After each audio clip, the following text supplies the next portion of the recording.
Typing coaching centre में विजय का पहला दिन था। वह अपनी सीट पर बैठा टाइप सीखने के लिए नियमावली पुस्तिका पढ़ रहा था। तभी उसकी निगाह अपने केबिन के गेट की तरफ गई। कजरारे नैनों वाली एक सांवली लड़की उसकी केबिन में आ रही थी। ये भी खूब रही। जान न पहचान, तू मेरा मेहमान। कितना जानते हैं आप मुझे? जो भी जानता हूँ उसी आधार पर लिखा हूँ। सरिता उसकी लिखी कविता पढ़ने लगी। सरिता कल कल करके बहने वाली जलधारा लोगों की प्यास बुझाती, किसानों के खेतों को सींचती। रमें आती है बहुत बाधा फिर भी मिलती है सागर से। उसके प्रेम में सागर साहिल पर पटकता है। सिर उनके प्रेम की प्रगाढ़ता का प्रमाण पूर्णमासी की रात में उठने वाला ज्वार भाटा। सरिता है तो सागर है। सरिता के बिना रेगिस्तान हो जाएगा सागर। सागर के प्रेम में सरिता लांघती है पहाड़, पठार और मानव निर्मित बाधाओं को। सोमवार के दिन चांदी से बना सर्प का जोड़ा शिवलिंग पर चढ़ाएं। नित्य श्री गणेश जी की उपासना करें। धैर्य पूर्वक ऐसा करने पर ही रोजगार प्राप्ति की संभावना बनेगी। विजय ने अभी तक उसके बताए हर नुस्खे को आजमाया, लेकिन आज तक कोई संभावना नहीं बनी। शिकायत करने पर वह कह देता है कि आप पर भाग्य शुक्रवार की महादशा चल रही है। शुक्रवार के बलवर्धन के लिए शुक्रवार के दिन 5:30 रत्तिकाओं पर चांदी में जड़वाकर दाहिनी मध्यमा में धारण करें। पंडित जी, मेरी कुंडली में प्रेम है कि नहीं? है न? बहुत है। कुंडली पर सरसरी नजर डालते हुए ज्योतिषी ने कहा, प्रेम विवाह का योग है, लेकिन कुछ बाधाएं हैं। प्रेम विवाह में क्या लफड़ा है? आप पर शुक्रवार की महादशा चल रही है जो अशुभ फलप्रद है। गोचर में भी आपकी राशि पर शनि के 7.5 चल रही है। शनि शांति के लिए प्रत्येक शनिवार कुत्तों को सरसों के तेल से बना मीठा पराठा खिलाएं। ग्रह शांति के उपरांत प्रेम में सफलता की संभावना बन सकती है। सब ढकोसला है। इतने दिनों से आप एक नौकरी के लिए मुझसे क्या क्या नहीं करवाते रहे। मिली नौकरी? साला चपरासी भी कोई रखने को तैयार नहीं। भरनाया हुआ विजय ज्योतिषी के कमरे से निकल गया। घर पहुंचते ही मम्मी कहने लगी, तुम्हारे पिता ने लड़की पसंद कर ली है। उनके दोस्त की बेटी है, बीए करके नौकरी कर रही है।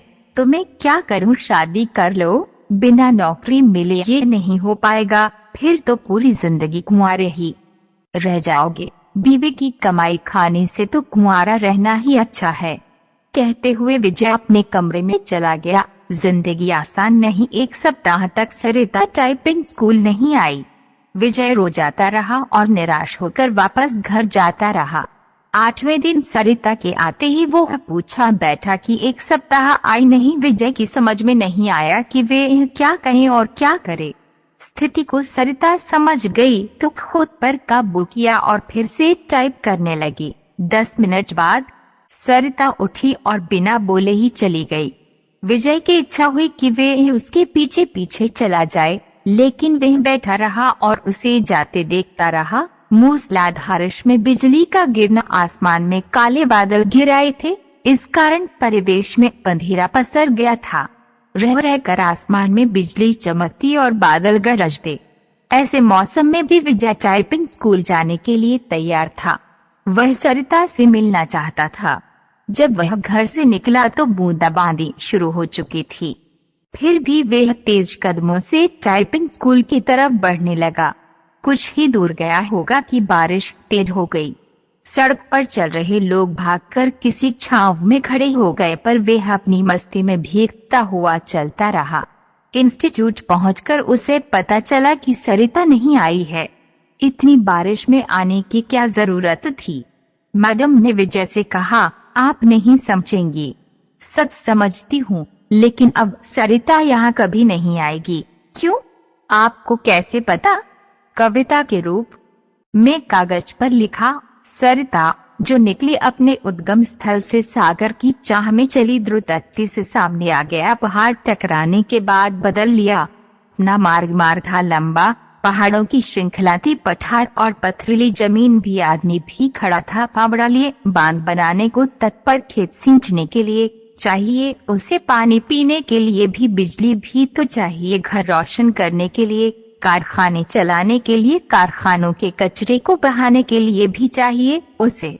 नदी प्रकृति से लड़ते नहीं थकी, वह बहती रही अविरल, दिल में सागर से मिलने की चाह लिए भारी पड़ा प्यार अवरोधों पर पहुंच गई वह साहिल पर, लेकिन मानव ने बना बांध रोक दी उसकी धारा, कारखानों की गंदगी उड़ेल सरा दिया उसकी आत्मा को, अपने आंसुओं से धोती रह वह अपना बदन निर्मलता से मिलना चाहती थी सागर से, विकास उन्मादी मानव ने रौंद दिया उसकी आत्मा को, जिंदा लाश हो गई वह, उसके लिए तड़पता है सागर, साहिल पर पटकता है अपने सिर को उसने तो दम तोड़ दिया, मानव के विकास में सागर भेजता है बादलों को उसे पुनर्जीवित करने के लिए, वह जानता है बेवफा नहीं है वह सच्चा है, उसका प्यार कैद है वह, मानव के विकास में बरसते हैं बादल, उफनती है नदी, मानव को दिखाती है अपना विकराल रूप, मिलते ही प्यार की ताकत तबाह कर देना चाहती है वह, मानव सृष्टि को बदला लेना उसकी प्रकृति नहीं, भागती है तेज गति से सागर की ओर, बाहें फैलाए स्वागत करता है सागर, बताना चाहती है अपने कष्टों को वह, लेकिन कुछ भी नहीं जानना चाहता सागर, जानता है वह मानव स्वभाव को, उसका भी तो पाला पड़ा है स्वार्थी प्राणी से।